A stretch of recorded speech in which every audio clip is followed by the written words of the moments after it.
Today when the house got adjourned till 2 o'clock, all the opposition parties led by Shri Rahul Gandhi and the Congress President Shri Mallikarjun Kharge and leaders of the other political parties in the opposition, we all marched towards the election commission.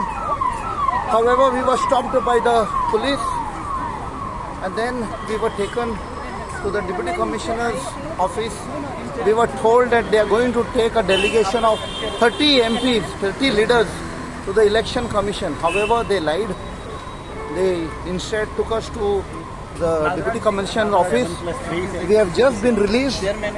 We have registered a protest saying that this was misleading the parliamentarians on the this of saying that we were being taken to EC.